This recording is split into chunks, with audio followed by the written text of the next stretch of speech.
Përshëndetje miq të podcastit për shtjellim. Kam kënaqësinë të kem të ftuar në puntatën e radhës doktor Alin Qori, kryetari i Lëvizjes Bashk, pedagog, aktivist i mirënjohur. Njëkohësisht ka qenë një nga kandidatët për kryetar bashkie në zgjedhjet e fundit lokale dhe natyrisht si drejtues i Lëvizjes Bashk ishte një nga partitë e votuara me përfaqësim parlamentar në zgjedhjet e fundit që u zhvilluan në 2025. Mirë se erdhe Alin. Falenderoj për ftesën Ilja. Do dëshirojmë të dinim diçka më tepër me fillimet tuaja, mos gaboj ka qenë viti 2011, kur ju keni filluar aktivizmin tuaj të fortë civil qytetar fillimisht në kuadër të një hapësire të shoqërisë civile dhe mandej është zhvilluar ky aktivizëm në qasje politike. Mirëfillim. E vërtetë është, unë kam filluar të merrem me politikë aktive, jo në kuptimin partijak, por në kuptimin qytetar të fjalës, që në vitin 2011, ngjarja që më ka tronditur edhe më ka ngrit nga koltuku, si thon, ka qenë ngjarja e 21 janarit të vitit 2011, kur 4 protestues u vranë në bulevard. Aso kohë gjykova bashkë me të tjerë që me të cilët u bashkova në organizatën e dikurshme politike, arritën përfundimin se ishin përparë vetëm një qeverie thellësisht korruptuar, edhe që ishte për borxhe të vriste njerëzit, por përpara një opozite, si ajo e Edi Rama së kohë, që mund të instrumentalizonte gjithçka, po pa pasur minimumin e qëllimit që të vendoste drejtësi. Jo vetëm për personat që u vranë në demonstratën e 20 janarit, po edhe për strukturën e kapjes shtetit të korrupsionit, që ishte karakteristika së kohë dhe që është apo karakteristike mënyrës qeverisjes dhe sistemit politik në Shqipëri. Deri në vitin 2011 ndjeja një lloj kontradikte midis profesionit tim edhe mungesës së angazhimit publik. Unë prej vitit 2005 pak a shumë jam pedagog i shkencës politike dhe edhe lëndët që japin natyrës filozofisë politike. Më është dashur shpeshherë që bisedoj me studentët për koncepte si drejtësia, si shteti i duhur, të drejtat e qytetarëve. Dhe erdhi momenti që nuk e përballoja dot me kontradikten midis asaj që diskutoja, ligjëroja në auditor dhe fakti që nuk bëja asnjë hap përpara për të kontribuar sadopak në realizimin e atyre idealeve. Kjo është shumë interesante. Ju besoj keni dëgjuar, jeni etiketuar shpesh edhe si marksist apo neomarksist. Dhe në fakt Karl Marx ka një veçanti ndërmjet filozofëve të tjerë, sepse ishte filozofi më aktiv. Ai krijoi internacionalen e parë dhe të dytë, ishte drejtues aktiv politik me ide dhe ideologjitë të cilit natyrisht frymëzuan më vonë revolucionin bolshevik, por edhe atë të dështuar në Gjermani apo në vende të tjera. Domethënë shikoni ju si një rol modeli për aktivizmin tuaj politik? Shiko, Marxi është një nga mendimtarët më të rëndësishëm të historisë së njerëzimit, dhe nuk e them vetëm unë këtë gjë. Unë jam nga të fundit që e them diçka të tillë. Mirë po ka qenë politikar shumë i keq. Ti vërtet ka marrë pjesë në themelimin internacional e SPAR, po aty ndryshe nga Lenini. Nisi të përjashtoi çigjente përpara, përjashtoi anarkistët edhe internacionale e parë. Është e famshme vetëm se ka qenë Marxin të, por nuk është se ka pasur një efekt real lëvizje punëtore. Internacionale më e rëndësishme ka qenë ajo e dyta, e themeluar nga pasardhësit e Marxit, nga kritika e Bakuninit për Marxin pas internacionale SPARK është shumë e rëndësishme. Dhe mua në leksionet e mia në universitet, sepse ja historitë mendimit politik, kështu që e nis nga Platoni dhe përfundoi te John Rawlsi, kur shkojmë në shekullin 19, diskutoj me studentët edhe për Marxin edhe për Bakuninin. Pra të dy i ligjëroj. Dhe më ka bërë shtypje shumë kritika e Bakuninit, se duket sikur parashikon atë që do të ndodhë me bolshevikët pastaj. Domethënë ja tregon Marxit përpara kohe atë që ndodh kur bolshevikët e marrin pushtetin.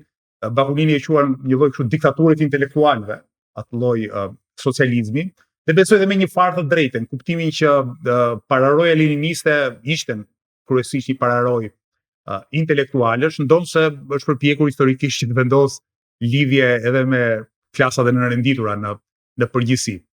Gjithsesi, për mua ishte rëndësishme që ta mbushja disi botlllëkun midis folurit për shtetin e dur, për demokracinë, për të drejtat, për koncepte si drejtësia shoqërore dhe fakti që praktikisht nuk bëja asgjë përveç se punës time akademike. Kështu që 2011 ishte një tronditje mjaftueshme që po filloja të flisja. 2011 fill pas asaj proteste që u përshkruat me shumë drejt, pati një bashkëpunim ideologjik deri diku, po më tepër pragmatik me Ilir Metës dhe Edi Ramës. Kundërshtarëve politik të hershëm, por njëkohësisht në tinin kamp politik, madje të ndërmjetësuar atë kohë ai ishte presidenti serb i cili ishte pjesë e familjes socialiste. Tadić apo jo? Tadić. Po. Herë e parë që nga përfunduar komisariat, është interesante, se ka përfunduar disa herë për protesta paqësore të paligjshme, duket si oksimoron, no, thua, paqësore dhe paligjshme, po në Shqipëri kjo është normale me sa duket. Ka qenë 21 janar i vitit 2014. Ishte 21 janar i parë në pushtet i koalicionit të ri qeverisë atëherë, midis Ramës dhe Metës, edhe do bënin një tip ceremonie aty ku u vran 4 protestuesit, dhe unë bashkë me disa aktivistë të organizatës politike së kohe, dolëm të lexonim një deklaratë aty pranë, do të thënë tek piramida, edhe na u sulën një grup i madh policës, sepse mendonin që ne nuk kishim drejt lexonim një deklaratë për shtyp. Edhe na tërhoqën në për forcërisht në makinat e policisë, dhe ideja jona së kohe ka qenë që Edi Rama në mënyrë brutale po shkelte mbi gjakun atyre që kishin sjellë pushtet, si me fundja ata qytetarë u vran në një protestë kundër korrupsionit të filmuar të Ilir Metës. Ilir Meta në 2014 ishte besoj ministra apo kryetar kuvendi, nuk e mbaj mend funksionin e tij në 2014, por ishte partneri kryesor i qeverisë së Ramës.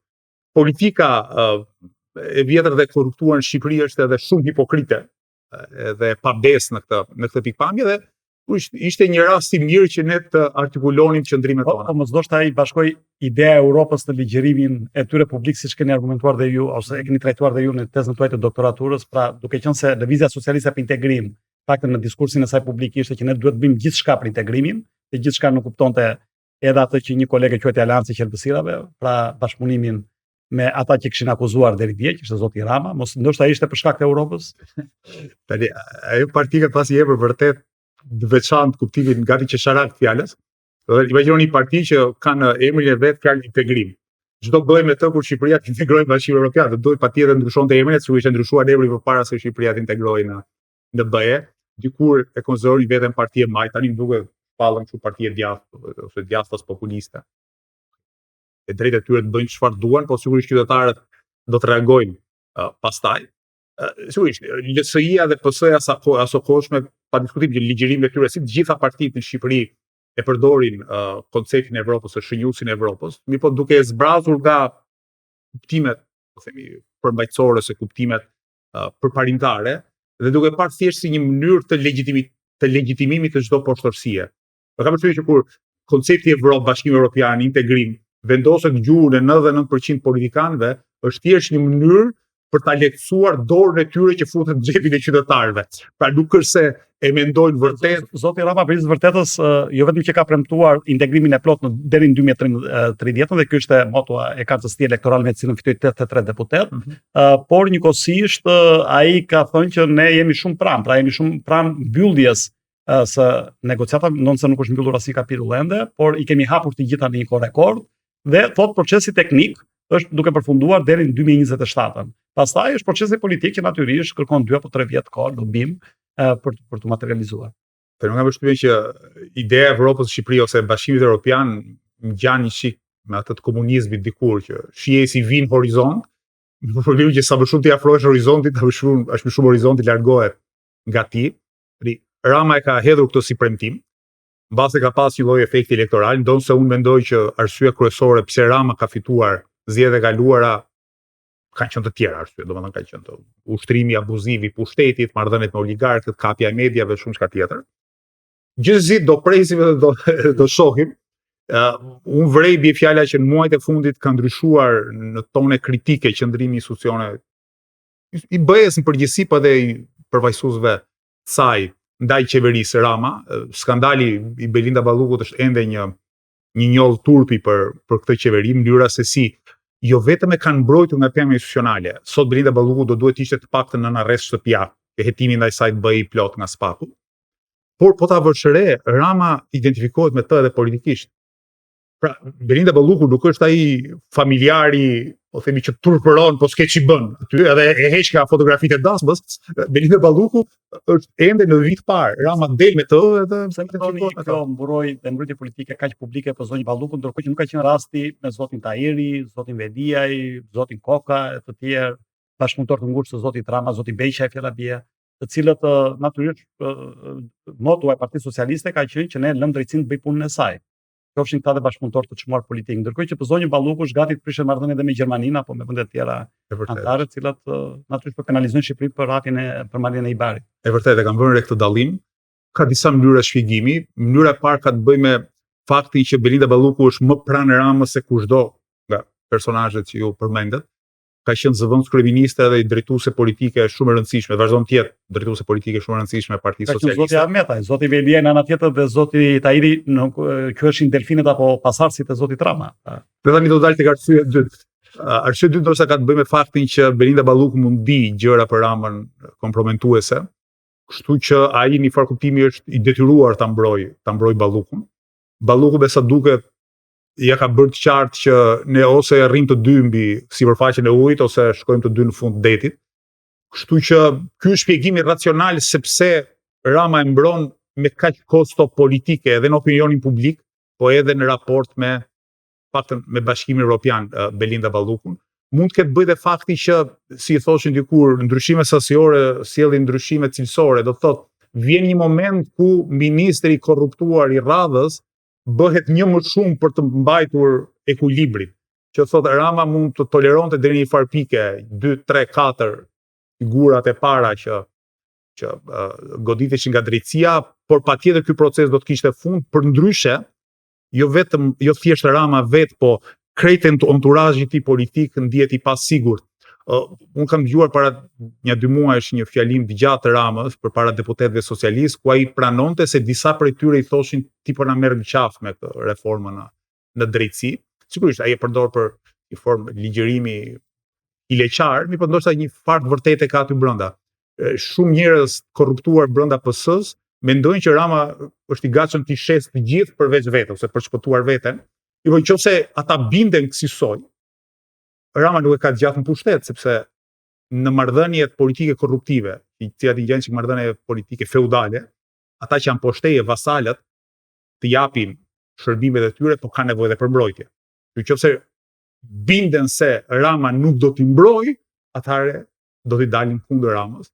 Për gjitha këto arsye, Rama ka zgjedhur të identifikohet plotësisht me Belinda Ballukun. Themi pas mbas në kohë, ju thatë fillimet e aktivizmit tuaj publik, dhe natyrisht kujtoj se ju jeni bërë palë apo keni shkuar për të mbështetur minatorët, fjala bie, keni shkuar naftëtarët, keni mbrojtur çështje të ndjeshme publike si çështja e personit që u vra për momentin Klodian Rasha, po në 2018 dëgjoj më herë në 2016. Më pas, pra keni çështje me sensibilitet lart publik.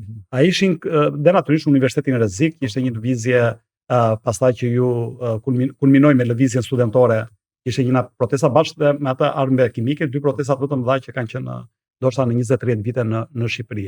A ishin këto të gjitha prelud i konstituimit të lëvizjes politike nga ana juaj apo një zhvillim i natyrshëm i saj?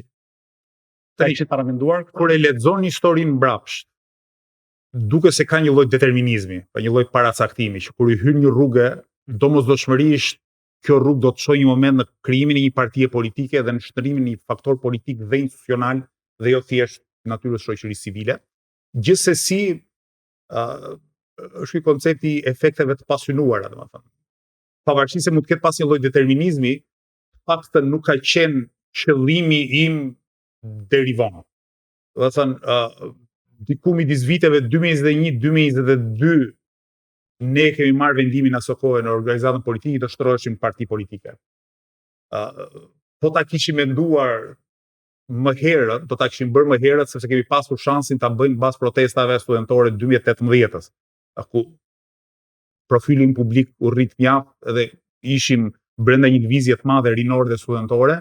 Mirë, po prapse aso kohë nuk e kishim për qëllim. Pa do ishim bërë parti dhe kishim hyrë në zgjedhjet 2021-shit. Kam përshtypjen që si qëllim ka filluar të ravizohet edhe të piqet brenda nesh mbas vitit 2021, duke nu hatur edhe degradimin e sistemit vjetër politik, ose atë që mund të quhet humbjen e legitimitetit të sistemit vjetër politik. Ishim i përvojë gjatë në protesta, në organizime me punëtorë dhe me shtresa të tjera shoqërore të nënrenditura. përballeshim me një shtys nga qytetarët, cilët thoshin na jepni një adresë elektorale. Se ne përpara se themelonin lëvizjen bashkë, ajo çfarë kërkonin qytetarëve ishte hajde një protestë, hajde një bëjmë një grevë, hajde një nisim një peticion. Dakor, vim na thoshin, por kur vin zgjedhjet çfarë do bëjmë? Si do i bëjmë realitet kërkesat tona nëse nuk kemi pushtetin institucional?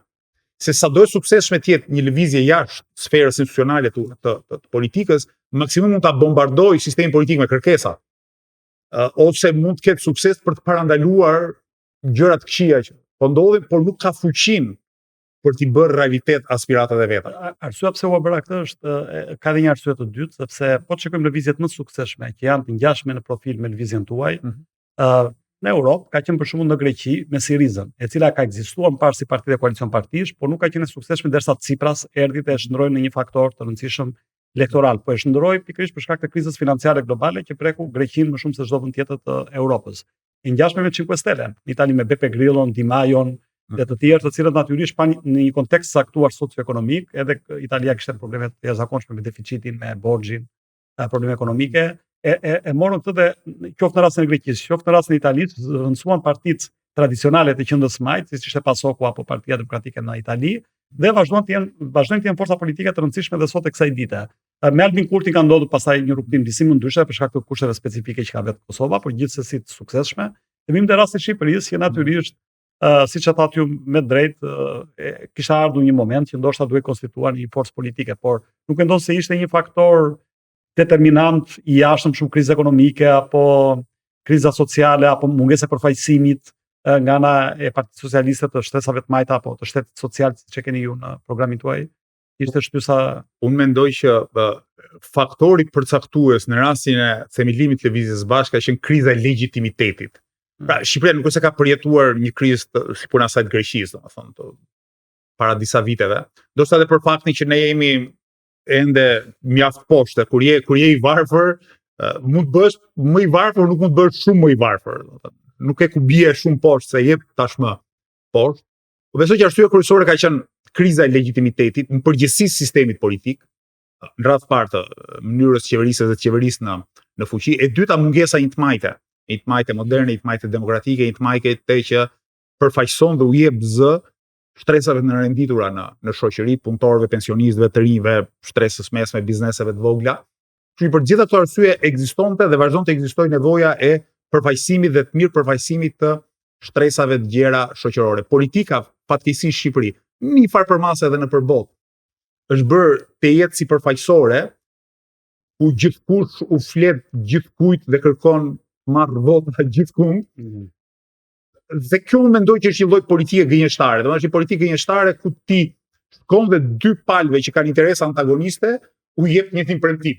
Edhe ai që do anë, edhe ai që do të kundërtën e as, ti shkon dhe për arsye elektorale thua dua realizoj unë. Shumë se në Amerikë po ndodh kjo, sepse janë dy parti të mëdha të cilat mbështesin shtresa ndryshme shoqërore. Unë mendoj që politika duhet të ketë një dimension për përfaqësimit të vërtetë të interesave, të aspiratave, të shtresave të gjera.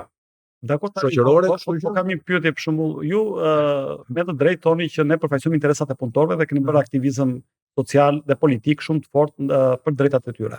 Por jemi në një situatë që në Shqipëri sindikatat kanë të njëjtat kryetar sindikatash me 35 vjet, të cilët janë pasuruar shumë familjarisht, por sindikalistët kanë ngelur aty ku kanë qenë para 35 vjet ose më keq. Jemi në një situatë që zoti Rama i bën thirrje biznesit italian dhe aty europian, hajde në Shqipëri se s'ka sindikata, hajde në Shqipëri se keni rroga Sklevriç, hajde në Shqipëri se nuk ngre zëri njeri për drejtat e tyre dhe kemi një shtet që megjithëse është qeveri socialiste në fakt është shumë pro biznesit. Pra, a mendoni ju se ka një masë kritike sindikalistësh, punëtorësh, të cilët do ju mbështesin elektoralistë, në fund ditës siç e tha dhe ju, partia është aty për mbledhur votat që ti përfaqësoj. Sindikalistësh jo, sepse në Shqipëri ka shumë pak sindikata dhe ato që janë sindikata të vërteta janë shumë dobta. Ne kemi pas një rast shumë të mirë me minatorët e Bulqizës, pastaj me naftarët e Ballçit, kanë bërë beteja të mëdha sociale. Mirë, po shkak të pabarazisë madhe të forcës, duke pas përballë shtetin, opozitën, mediat, oligarkët e kështu me radhë, ato janë mundur, janë poshtur si sindikata. Gjithsesi, edhe në kohët e fundit ka her pas here shkëndija të organizimit sindikalist që nuk kanë të bëjë me sindikatat e vjetrat atyre që janë pasuruar duke vjedhur pronat e punëtorëve. Parma ka shumë punëtorë në Shqipëri, ende. ka punëtor të ndërtimi, ka punëtor të fasonerive, ka punëtor të shërbimeve, ka punëtor të kualifikuar, të mirë arsimuar, cilët mund punojnë në për institucione që nuk duhet punojnë me duar, po punojnë me mendje, dhe ata ka nevojë për përfaqësim, ashtu si kundër ka njerëz të vetë punësuar, ka njerëz që marrin iniciativën dhe duan të jenë kreativ, të ndërtojnë diçka të re. Roli i partive politike sigurisht nuk është të përfaqësoj vetëm një klasë. Ky ka qenë ndoshta i koncept që i vjetër i partive politike, ku pritej se një ditë punëtor do të ishin 90% e shoqërisë dhe Partitë Socialiste apo Socialdemokrate do të vinë automatikisht në pushtet. 150 vitet e fundit kanë treguar që panorama klasore është më komplekse dhe roli i partive politike është të krijojë një lloj, do ta quajmë Gramsci, një lloj blok historik ose një lloj aleance të madhe sociale ku të përfshihen klasa dhe shtresa shoqërore që mund mos kenë të gjitha interesat e përbashkëta, por prapse mundet të gërshetojnë strategjitë e tyre. Nga leximet nuk kam arrit përfundimin që historia ka përparuar në 150 vitet e fundit nga një aleancë që ne ende se kemi krijuar, po duhet ta krijojmë. Një aleancë e madhe shoqërore që është ajo midis punëtorisë dhe shtresës mesme. Aty ku shtresa e mesme dhe punëtoria, do të thënë nga përvoja e Rooseveltit SBA tek përvoja e socialdemokracive të Evropës perëndimore mbas luftë botërore, ja kanë dalë, shteti është demokratizuar, është bërë shumë social nga çka qenë, shumë i drejtë nga çka qenë. Të njëjtën gjë aspirojmë ta bëjmë në Shqipëri. Dakor, Alin, po kemi një kontradikt, jo në terma, por në terma empirik. Pra Shqipëria është vrasur me 1 milion shqiptar gjatë viteve të fundit. Ajo që ju e quani shtresa e mesme, në fakt gjithë parametrat e shtresës mesme gjatë si metodologji nuk ekziston në Shqipëri. Se s'mund të jesh shtresë mesme kur ti për 3-4 muaj jashtë pune, rrëshqet në varfëri. Varfëri relative akoma më tej varfëri absolute. Fuqia vlerëse në Shqipëri ka rënë dramatikisht shumë. Por lexova për Hungarinë, një nga faktorët që ndikoi te fitoria e Maxharit ishte vetëm fuqia vlerëse, që kishte rënë me 80% gjatë viteve të fundit të Orbanit dhe kishte fuqinë vlerëse më të vogël në Bashkimin Evropian, se parametrat e tjera ekonomik ishte mirë.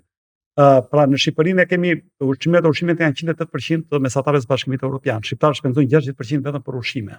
Pra kemi një situatë aktuale ku të rinjt po emigrojnë, pensionistët votojnë ideologjikisht, kemi zbrazje të Shqipërisë, sepse kjo e them në teori siç po flisit ju, tingëllon shumë mirë.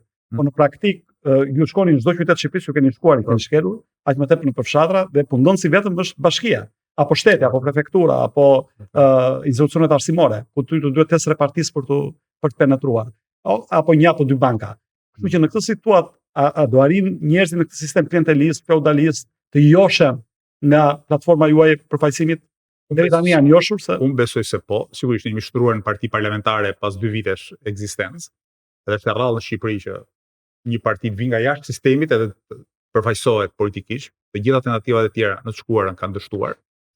Unë kam jo vetëm shpresë, po edhe besim, sepse sigurisht duke u përpjekur ta njoh politikën edhe si objekt studimi, jo vetëm ta ushtroj atë, e di që ti nuk e arrin shumicën menjëherë. Janë iluzione ato ose është një gjendje kataklizmore sociale apo ekonomike që mund prodhoj kërcimet menjëhershme.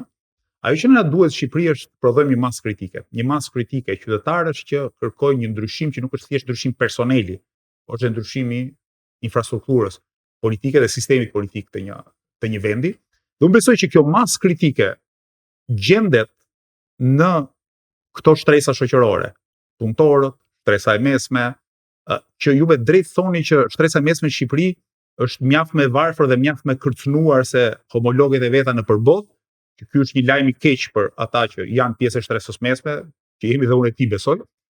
Por nga ana tjetër, nga pikpamja e potencialit politik, kjo e bën shtresën e mesme që të jetë më e revoltuar. Nuk është e kënaqur, kërkon më shumë dhe mund të kuptoj që i duhet një aleancë shoqërore. Pra nuk mund t'i mjaftoj thjesht vetja, po duhet shtrihet edhe në shtresa të tjera shoqërore për të formuar pikërisht këtë, le ta quajmë blok të madh shoqëror që kërkon ndryshime.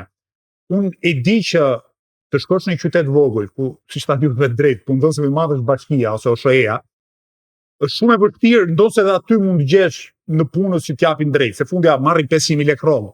Nuk është se njeriu është i lumtur e 500 apo 600.000 lekë rrollë. Po prapë ndjen të roburuar. E prapë, nëse arrihet një mas kritike. Kjo do të shërbente si magnet edhe për njerëz që sot ndukje janë më distancuar nga nevoja për ndryshim, jo prapë kanë potencial. Folim e drejt për pensionistët.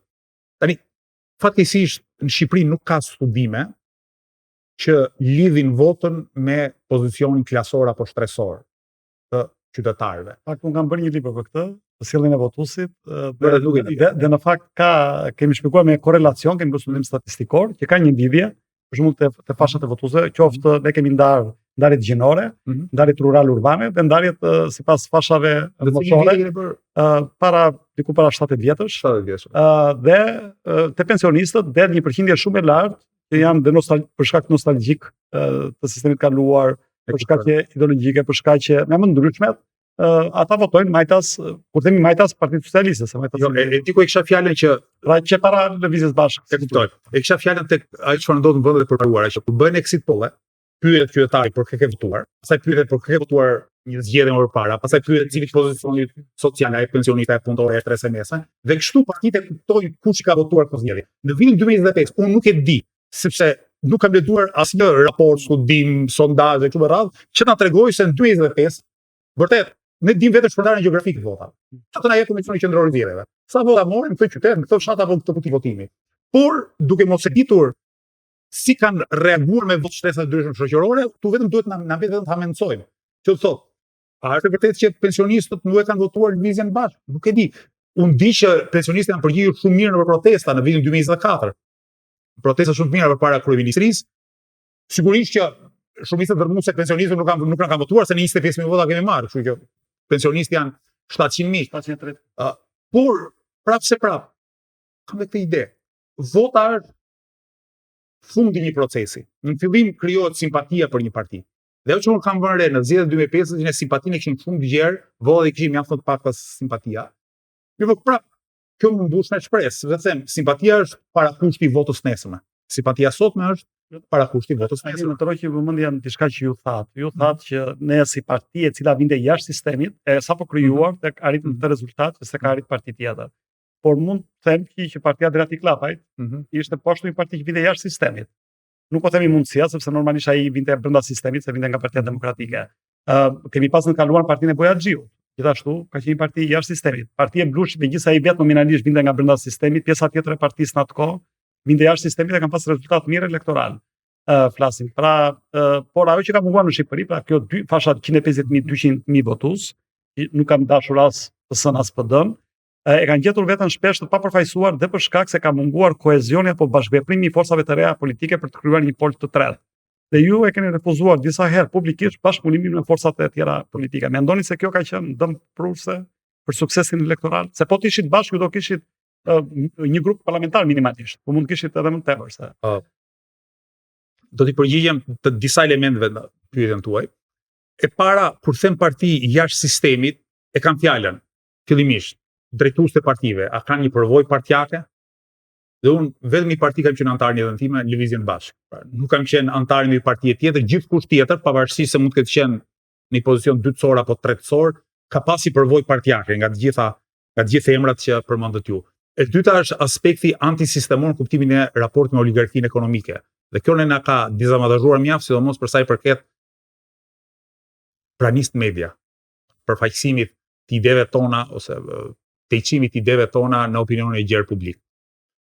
Ju me të drejtë shtoni pyetjen përse partitë e reja nuk bashkëpunuan, nuk u futën në një sigël zgjedhore. Dhe unë tani e para do t'jap përgjigjen serioze, që është ajo sipas cilës Lëvizja Bashkë ka disa ide, dhe kur nuk shohin përputhshmëri idesh me të tjerët, bashkëpunimi thjesht për të nxjerrë një deputet më shumë më duket jo parimor, më duket, themi, të kërkosh në mënyrë të pasinqert fitosh, pa pas respekt ose pa pasur një minimum për bashkësie ideore. Për bashkë ai kishit, antisistem kishit, anti-oligark. Oligark kam parë të tjerë me thënë drejtën përveç Lëvizjes Bashkë, antisistem kuptimin voto mua, mos voto këta, që s'quhet antisistem, është thjesht secili do të fitoj për vete. E treta që është po ashtu e rëndësishme, keni parasysh diçka që të hysh bashkë në zgjedhje, si ishte në 2025, do të thotë hysh në një listë me deputet, me kandidat për deputet, dhe e bën në fakt dy parti. Partia e zotit Lapaj dhe partia e zotit Shabani, mos gaboj, madje bën edhe diçka të çuditshme, domethënë në pjesën e parë të listës vuan familjarët e tyre, me idenë që do të vinin në funksion listën e hapur, mbasi të digjej lista e mbyllur, dhe pam çfarë ndodhi. E pam se ku çon bashkëpunimi jo parimor dhe bashkëpunimi Një rast tjetër të suksesshëm. Jo i Mori sinqert. rastin e pasuksesshëm, rasti i Partisë Tom Doshit, Partia Socialdemokrate, e cila funksionoi kjo skem. Po rasti i Partisë Demokrate është që aty ka vështirë është njëri shumë i pushtetshëm, jo thjesht kuptimin politik, por edhe në kuptimin muskulor, ta quajmë kështu, që i vë të gjithë rresht dhe që pa diskutim që kush ka për dhënë dorëheqjen e jetë. Në një parti të vërtetë ku njerëzit hyn lirisht dhe nuk janë vartës drejt për drejt të dikujt, tu ose duhet të kesh besim fort reciprok, ose ndryshe do lësh nam. Sikur Lëvizja Bashkë ishte bërë pjesë e këtyre koalicioneve, sot qytetarët e Republikës së Shqipërisë, përveç meje ose përveç Redi Muçit, deputeti ynë sot, do njihnin edhe tezën time, Dajën e Redit, diku tjetër. Do përfundonin si mos më keq vetëm nga kjo shpejtësia për të hedhur hapa, që në pamje të parë duken sikur do prodhojnë një sukses momentan, por mendoj që në afatgjat ja humbin seriozitetin dhe legitimitetin një partie politike. Shembujt që ju morët pak më herët, listit për vetëvendosjen, për Sirizën, për lëvizjen 5 yjet në Itali, për Podemosin në Spanjë, janë, si thua, shembulli një këmbguljeje politike mbi disa ide që të çajnë në shoqëri, pra duan të çajnë në shoqëri. Këtë synojmë ta bëjmë lëvizjen bashkë. Dhe domethënë bazuar në rezultatet e fundit, ju mendoni se keni sepse ju keni kërkuar ndryshe nga opozita temi e Partisë Demokratike që ka kërkuar zgjedhjet parakoshme, por me parakushtin për krimin e qeverisë teknike, ju gjithmonë keni folur publikisht dhe keni thënë që zgjedhjet janë e vetmja rrugë të parakoshme natyrisht, por mendoni se do ishit gati nëse zgjedhjet, ta zëm zoti Rama i dekretonte pas 3 muajsh, ju të hynit në gardet me një rezultat të Breslënës? Ne jemi gati në çdo moment, ne kemi kërkuar zgjedhjet parakoshme, vazhdojmë të kërkojmë zgjedhjet parakoshme, e para sepse mendojmë që çdo modeli qeverisë teknike, pardon? Jeni kundër qeverisë teknike. Jemi kundër qeverisë teknike për shkak se në kontekstin ku flasim qeveri teknike do të thotë thjesht bashkëqeverisje Rama Berisha, dhe në emër të kësaj bashkëqeverisje do të ndryshojnë kushtetutën, do rrënojnë institucionet e reja të drejtësisë, do ta bëjnë kodin zgjedhor mundësisht që në çdo rrethant të mundshme sistemi politik të dytë partijak, dhe do vjedhin zot bashku, kjo është ideja. Zgjedhje parakoshme, sepse mendojmë që nëse ka një masë të madhe qytetarësh që bën presion qeverisë, kur nëse Rama detyrohet pranojë zgjedhje parakoshme si një boksier që ka rënë në knockdown. E në çdo ndeshje boksi, kur boksieri ngrihet nga knockdowni, gjëja më mirë për të bërë është ta sulmosh më një herë për ta hedhur knockout. Një versioni që Rama bie në tokë, po ti thua prit se grushtin final do ta jap mas një viti, kur të jeni mirë rregulluar brenda qeverisë teknike, dhe nga ana strategjike është problematik, prandaj ne duam zgjedhje parakoshme, jemi gati për zgjedhje parakoshme në çdo moment, kudo nëpër Shqipëri. Dhe nuk e them thjesht për të bërë propagandë elektorale këtë gjë, po edhe kam disa dhëna. Shoh qytetarët të na presin më mirë sot se sa dje. Në nëntor duhet ishin bërë zgjedhjet e parakoshme lokale në Tiranë. Unë isha aso kohë kandidati i Lëvizjes Bashkë për Bashkinë e Tiranës, në një sondazh që u bë nga një televizion kombëtar në Shqipëri, mua më jepnin 12.5%. Ishte vetëm një sondazh që u bë për ato zgjedhje.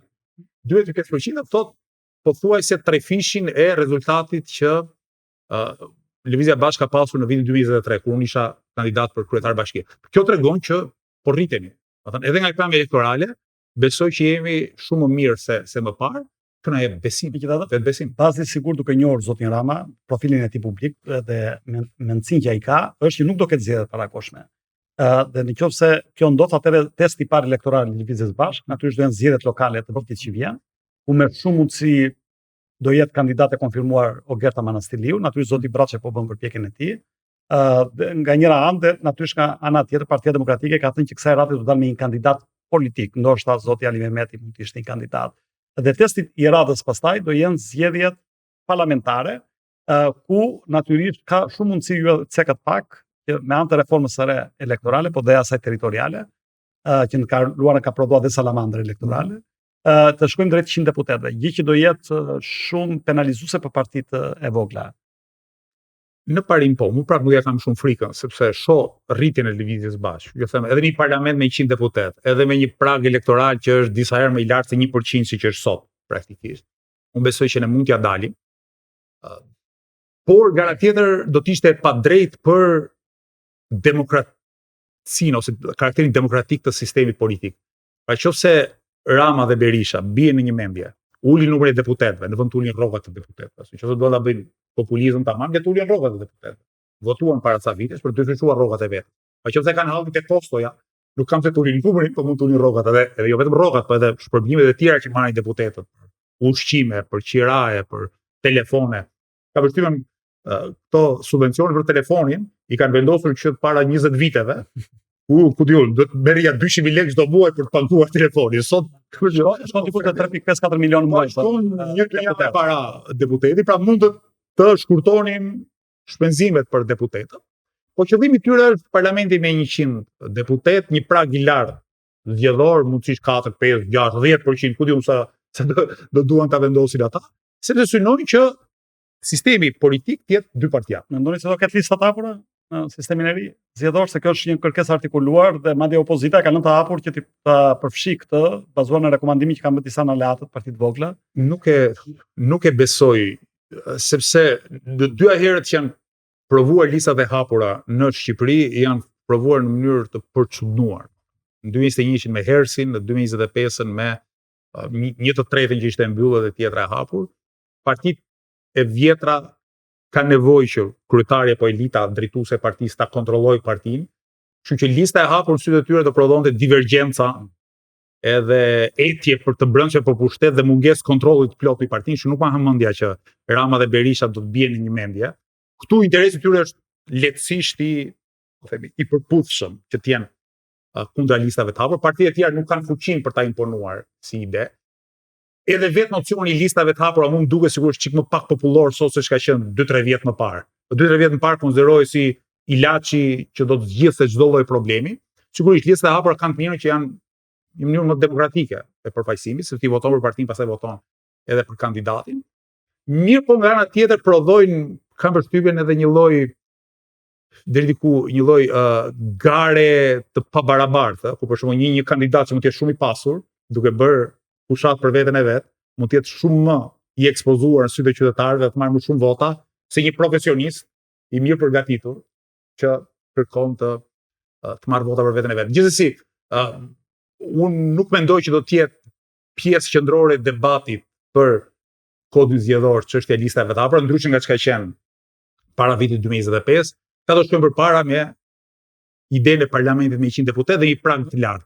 Në disa raste partive si motra të themi ideologjike, po nga ana tjetër kemi dhe raste të tjera, pavarësisht profilit ideologjik të partisë në Europë, të cilat kanë ardhur nga zgjeja dhe janë kthyer në forca drejtuese politike. Kjo qoftë në Europën Perëndimore, rasti partisë Macronit, i cili krijoi një parti nga zgjeja dhe arriti të mundte 2 dinozaurët e vjetër politik dhe vazhdon të jetë sot tek kësaj dite president, mandatin e tij të dytë. Kemi raste pastaj nga rajoni apo nga Europa Lindore. Aktualisht ishte Magjar në Ungari, i cili krijoi një parti brenda një kohe shumë të shkurtër, 3 muajsh, arriti të dilte forcë e dytë në zgjedhjet parlamentare atje dhe pastaj brenda një viti arriti të fitonte zgjedhjet kundër një sistemi që e kishte ndërtuar vetë Orbani për të fituar në mënyrë bindse, duke pas kundër gjykatës kushtetuese, duke pas kundër vetëm sistemin, si themi. Në ana tjetër Malzi ka ndodhur e njëjta gjë pak vite më parë, pra ata që sot është njëri president, tjetri kryeminist, pavarësisht mosmarrëveshjeve mes tyre, kryuan një parti të re, Europa Tani, dhe fituan zgjedhjet. Në Rumani në Bullgari ish presidenti Radev ka krijuar një parti dhe po mund Borisovin. Kështu që në këtë sens a mendoni që Shqipëria, pavarësisht gjithë vështirësive që ka sistemi aktual shqiptar, sepse një pushtet ekzekutiv kontrollon dhe legjislativin dhe gjyqësorin edhe pjesën tjetër, arrit ta sfidoj sistemin? Pse jo Arlind Qori kryeminist? Unë besoj që ekziston potenciali. Shembull nga bota ka plot, ne mund nxjerrim mësime nga vendet e tjera. Prapse besoj që është pothuajse e pamundur që modelet përsëriten, ajo që ndodhi në Hungari apo ka ndodhur në Gjetiu të përsëritet fjalë për fjalë në Shqipëri. Jo, potenciali është aty. Gjithsesi ne kemi një problem në vendin tonë që në vende të tjera ndoshta nuk është kaq i mprehtë. Shumë bashkëqytetarë tanë për arsye historike, për arsye gjeografike, si thon zgjedhin të votojnë me këmbë, do thotë pakënaqësinë e tyre e shfaqin duke emigruar. Emigrohet nga do, po kam përshtypjen raporti i numrit njerëzve që ikin nga vendi me popullsinë e mbetur në Shqipëri do të jetë nga më të lartët. Po si shpjegoj që diaspora votoi 80% Partitë Socialiste pastaj. I bie që ata kanë ikur për pakënaqësi, dhe nga ana tjetër ata votojnë për Po edhe Shqipërinë. këtu do të bëjmë ca dallime. E para, numri atyre që kanë votuar nga diaspora ka qenë shumë më i ulët se sa diaspora në tërësi. Kështu që nuk ja kemi dalë gjithë ne që të bindim sa më shumë njerëz që të regjistrohen të votojnë. Ka pasi problem pas teknik që nuk vlenë dokumentat e vjetra. Shumë shqiptarë që kanë vite në perëndim, nuk i kanë rinovuara dokumentet shqiptare dhe praktikisht nuk votojnë dot edhe po të duan. Sa njerëz na kanë thënë, le s'vin dot në Shqipëri tani të nxjerrin dokumentat e reja vetëm për të votuar, se ka kosto të larta. E treta, dhe diaspora nuk është një, ka disa. Partia Socialiste dhe Rama kanë marrë shumë vota nga diaspora shqiptare në Greqi. Po jo në vendet e tjera. Në vendet e tjera kanë qenë më dobët. Këtu do të parë arsyet historike, si është formuar diaspora shqiptare në Greqi, cilat janë modelet politike dominuese, cilat janë pasionet politike me cilat janë larguar nga Shqipëria. Por sfida jonë zgjedhjet e ardhshme është e para të bindim sa më shumë shqiptarë diasporës të organizimit. Partia Socialiste është një organizatë elektorale jashtëzakonshme. Tani po e mori gjysmën e administratës. Kjo japësh rrogën këtu, e ti thuar do shkoni të regjistroni kushurinë në Greqi, patjetër që janë eficient. Këtu pa diskutim të jep përpara një pengese që është vërtetësisht e kapërcyeshme, që asnjë parti tjetër nuk mund ta rivalizojë. Asnjë parti tjetër nuk mund të çojë mira vet, të lëshojë nëpër Evropë, t'ia paguajë gjitha shpenzimet, e ti thotë regjistroni njerëz. Ne kemi përdorur vetëm rrjetet sociale. Para në rrjetet sociale kemi bindur disa qytetarë që të regjistrohen edhe të votojnë për lëvizjen bashkë. Gjithsesi sfida jonë për zgjedhjet e ardhshme është që e para të bindim sa më shumë shqiptar diasporës të regjistrohen. Të regjistrohen shumë e rëndësishme, të regjistrohen për të votuar dhe tjetra që është bindim të votojnë për lëvizjen bashkë. Mua më kënaq fakti që në përqindje, jo në numër votash, por në përqindje ne kemi marrë më shumë vota në diasporë se në Shqipëri. Lëvizja bashkë ka pas në përqindje rezultat më të mirë në diasporë se sa në Shqipëri, dhe kjo më duket ka qenë e përbashkët e gjitha partive të reja. Dhe e vetja parti që ka dalë shumë më keq jashtë Shqipërisë se sa në Shqipëri ka qenë Partia Demokratike. Dhe paka shumë gjitha partitë e tjera, PS-ja për shkak të infrastrukturës dhe partitë e reja për shkak të faktit që jehojnë më shumë mirë idetë e tyre tek shqiptarët e diasporës, kanë dalë më mirë në diasporë në përqindje votash se sa në Shqipëri. Kjo mua më jep shpresë. Për fund, duke qenë se jemi dhe në limitat e kohës tonë, doja të pyesja, keni në ana strategjike taktike, a mendoni të ndryshoni gjësendi nga eksperienca qoftë edhe zgjedhjeve të kaluara drejt sfidës zgjedhjeve lokale të ardhshme, por natyrisht atyre parlamentare? Po një gjë që do ndryshojmë në raport me zgjedhjet e kaluara lokale është që në 2027 ne do të kandidojmë në shumë bashki. Do kandidojmë edhe për këshillat bashkiake, edhe për kryetar bashkie. Në 2023-shin, për shkak se ishin partije sapo formuar, në të gjitha burimet tona i përqendruam në Tiranë, sepse mendonim asukohet me drejt një rezultat i mirë në Tiranë, siç e morëm, do të shërbente si lloj trampoline për të hedhur në Shqipëri. Sot jemi në kushte më të mira organizative dhe kemi mundësinë të kandidojmë në shumë qytete. Sigurisht, mundësisht në të gjitha bashkitë, por do të dim njëherë cilat do të jenë bashkitë e ardhshme, sepse do të presim rezultatet. Janë të kushtueshme fushatat në Shqipëri, sepse kemi parë raporte që tregojnë për shifra maramund se fushatat në Shqipëri po i bëre si lëvizja bashkë nuk janë të kushtueshme. Ndonse ne prapë shumë lehtë na duken. Domethënë, ndonse ne shpenzojmë, jemi partia që shpenzon shumë herë më pak para se çdo parti tjetër që konkuron në Shqipëri, ne prapë na duken shumë para, sepse ato para ju kërkojmë antarëve tanë që paguajnë kotizacione apo mbështetësve tanë që shprehen forma solidaritetit financiar, që ju kosto ka, mirë po kostoja drejtpeshohet nga vullnetarizmi, pra nga njerëzit që pasi mbarojnë punën e tyre, marrin ca letra, që sigurisht kushtoj pak, dhe me ato letra u bien dyerve, dalin nëpër lagje, i shpërndajnë fletushkat. Kjo është fushata jonë. Pra ne nuk bëjmë fushat duke paguar billboard apo çfarë nuk bëhet në Shqipëri, hidhen para pafund, ne bëjmë fushat të jetë modeste nga vepamja infrastrukturore dhe mundohemi ta bëjmë sa më të pasur nga vepamja ideore. Kjo është sfida jonë. Sigurisht kjo ka vështirësi, sepse aty ku gjithçka përthen me ngjyra, me ekrane të mëdha, me koncerte, nganjëherë edhe me pjesëmarrës paguar në tubime, ne nga ana tjetër do ta bëjmë gjithçka me krahët tonë, me vullnetin tonë, me këmbët tona, me idealet edhe me kreativitetin tonë. Faleminderit Alin. Kënaqësi të kisha sot ftuar Alin Qorin, kryetarin e Lëvizjes Bashkë, një herë as një nga aktivistët më të fortë dhe më të zëshëm social në hapësirën publike, i cili ndau me ne një bisedë që shkoi nga përfaqësimi i shtesave të ndryshme shoqërore deri te betejat dhe sfidat e radhës politike të Lëvizjes Bashkë. Ju falenderoj dhe miru ta kofshim puntatën e radhës.